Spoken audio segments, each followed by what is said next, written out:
അപ്പോൾ ഗായ്സ് നമ്മളിതാ വിഷുവിന്റെ പടങ്ങൾ അങ്ങനെ ഓരോന്നായിട്ട് നമ്മൾ ഇറക്കിക്കൊണ്ടിരിക്കുകയാണ്. അപ്പോൾ അതിന്റെ അടിയിൽ ഒരു വെറൈറ്റി സാധനമാണ് ഡ്രോൺ, കണ്ടില്ലേ? അപ്പോൾ ഇത് 5 പീസാണ് വരുന്നത്. അപ്പോൾ നമുക്കൊന്ന് പരീക്ഷ നോക്കിയാലോ. സാധനം വേടി സാധനം ഇതാ മാൻ.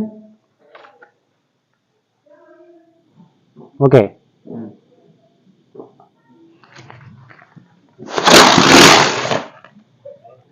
അപ്പോൾ ഗൈസ് അപ്പോൾ നമ്മുടെ ഫസ്റ്റത്തെ എന്തായാലും പൊന്തിയില്ല കേട്ടോ പെട്ടെന്ന്. പിന്നെ ക്യാമറ പേടിച്ചിട്ട് ബാക്കിൽ ഓടിയുകൊണ്ട് നമുക്ക് കട്ടായി കിട്ടിയില്ല. ഒന്ന് രണ്ടാമത്തെ കൊളുത്താൻ പോകണം. ഓക്കെ ഫ്രണ്ട്സ്, നമ്മൾ ആദ്യം കത്തിച്ച് 2 എണ്ണം മൂഞ്ചി പോയിരിക്കുകയാണ്. കാരണം മറ്റൊന്നുമല്ല, നമ്മൾ ഡ്രോണ് നിർത്തി വെച്ചത് പൊസിഷൻ മാറിപ്പോയതാണ്. കാരണം ഇത് ഇങ്ങനെ കിടത്തിയിട്ടാണ് വെക്കേണ്ടത്, പക്ഷെ നമ്മളെന്ത് ചെയ്ത് തിരിച്ചിങ്ങനെ വെച്ചത്, അതുകൊണ്ടാണ്. അപ്പോൾ എന്തായാലും നമ്മളിതാ കറക്റ്റായിട്ട് വെച്ചിട്ട് പൊട്ടിക്കാൻ പോകണം. ഓക്കെ ഫ്രണ്ട്സ്, ഇപ്പോൾ ആദ്യത്തെ നമ്മൾ 2 എണ്ണം നമ്മുടെ പൊസിഷൻ മാറിപ്പോയതുകൊണ്ട് നമ്മൾ പൊട്ടിയില്ല, മേലേക്ക് പറന്നില്ല. മൂന്നാമത്തെ പൊസിഷനൊക്കെ കറക്റ്റാക്കി വെച്ചപ്പോൾ സംഭവം എന്തായി, പൊട്ടിത്തെറിച്ചു.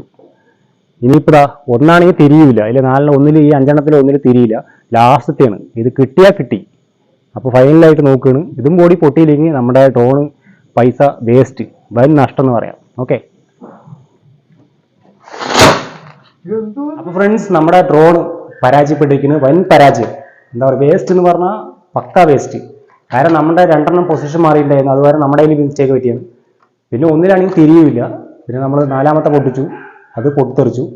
5-മത്തെ ഒന്നുണ്ടായിരുന്നു, അതും വേസ്റ്റ്, അതും പൊട്ടിത്തെറിച്ചു. എന്താ ഭാഗ്യത്തിനാണ് രക്ഷപ്പെട്ടത്.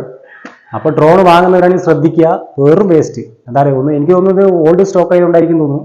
എന്തായാലും നമ്മുടെ ഡ്രോണ് പരാജയപ്പെട്ടിരിക്കുകയാണ്. ഓക്കെ, വെറും വേസ്റ്റ്, വെറുതെ പൈസ പോയി നല്ലത് കാര്യമില്ല. അപ്പോൾ അടുത്ത വീഡിയോ ആയിട്ട് വരുന്നതായിരിക്കും. ഓക്കെ.